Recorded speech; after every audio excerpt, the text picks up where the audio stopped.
Hello guys, hello water sign, hello Pisces, Scorpio, and Cancer. Welcome dito sa aking channel, water sign, Pisces, Scorpio, and Cancer. I hope na makuha mo yung energy. This is general reading, so I hope na makaresonate ka dito. Water sign, Pisces, Scorpio, and Cancer. First card natin is Courage. Courage, courage, courage. This is daily tarot reading guys ha. So from April 25 to 26.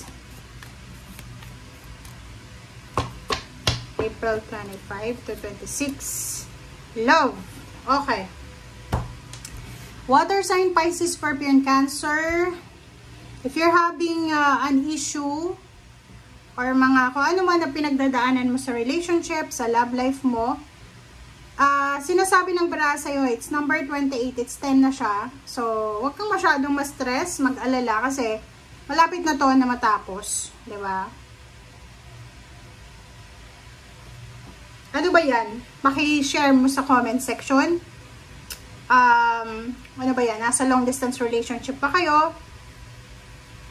May mga conflict ba kayong pinagdadaan ng mag-asawa, mag-boyfriend, mag-girlfriend? Kasi dito sinasabi na pwedeng money. It's money. It's number 8. 8 to.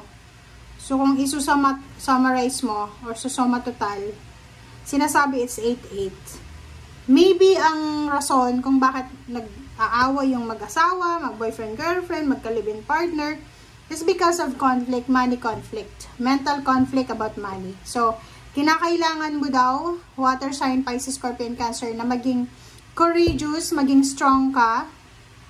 Lalo na kung meron kang pinagdadaanan na financial conflict or any emotional conflict. Okay. Thank you. Wait lang guys.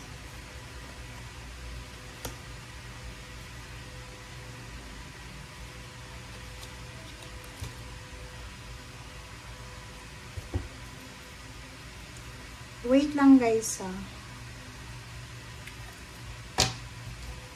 Kailangan kong ayusin yung cards mo.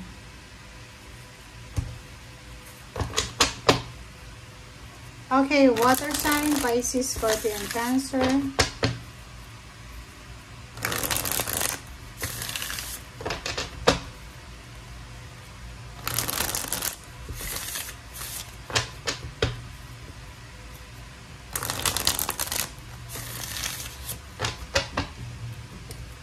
Okay.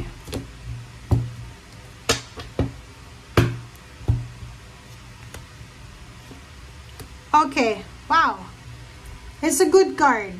8 of Cups and then Hangman na reverse. Ibig sabihin, water sign, Pisces, Scorpio, and Cancer. Especially yung mga Scorpio dito ha.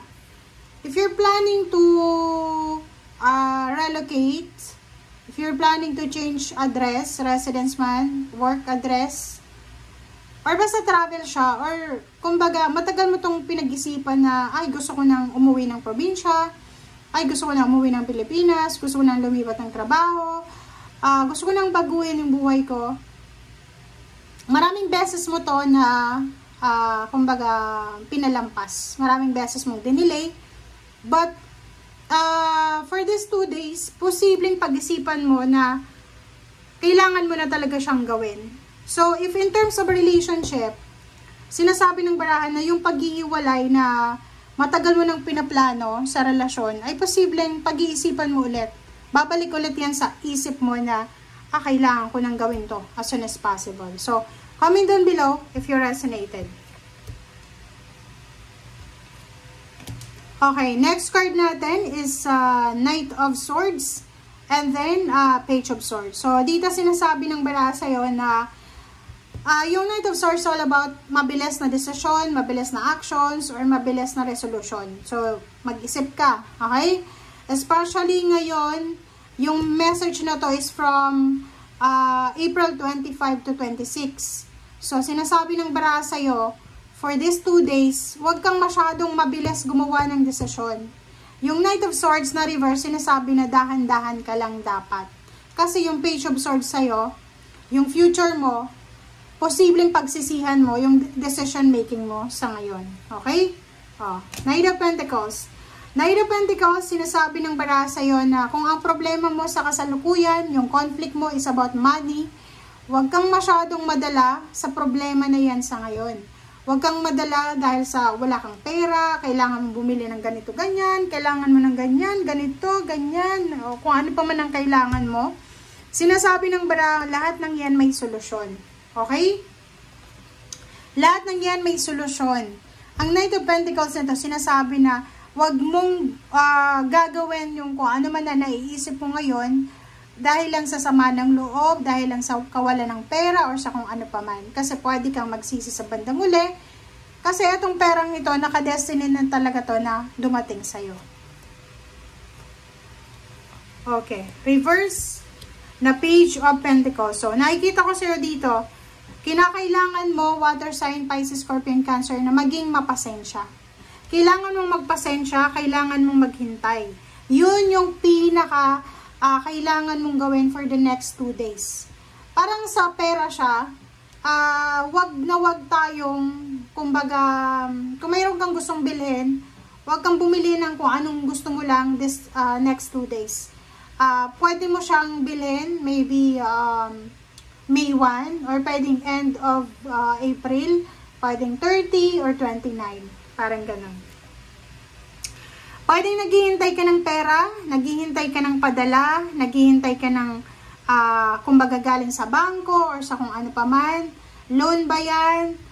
Dito sinasabi ng bara sa'yo kung tinanabaho mo na yan. Like for example, nagtrabaho ka na tapos hinihingi mo na sa company yung back pay mo, ganyan ganito. And nakikita ko sa'yo dito na pwedeng ma-delay siya. Kailangan mo magpasensya.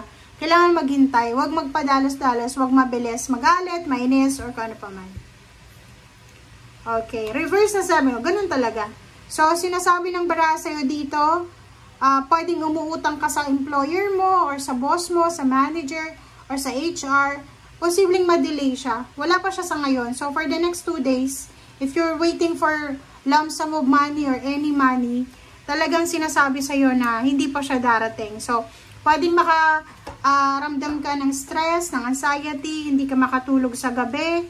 And sinasabi ng bara sa'yo na oras na para siguro tanggapin natin na itong hinihintay mo ay hindi na dapat hintayin. Diba? Diba? So sabi sa'yo dito, sinasabi ng bara sa'yo na siguro oras na para ayusin natin kung ano talaga ang magbibigay sa atin ng peace of mind. Kasi parang nakikita ko sa'yo dito, ang dami mong priority, ang daming gusto mong gawin, pero isa lang yung katawan mo. Okay, water sign. Sinasabi ng bara sa'yo na mag-relax ka.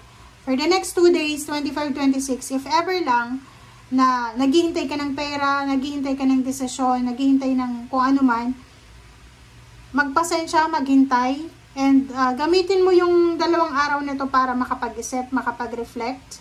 Huwag natin kontrolin yung sitwasyon. Kontrolin mo yung emotion mo kasi pwede mong pagsisihan ang bawat desisyon na gagawin mo for the next 2 days. Okay? Thank you guys for watching. Bye!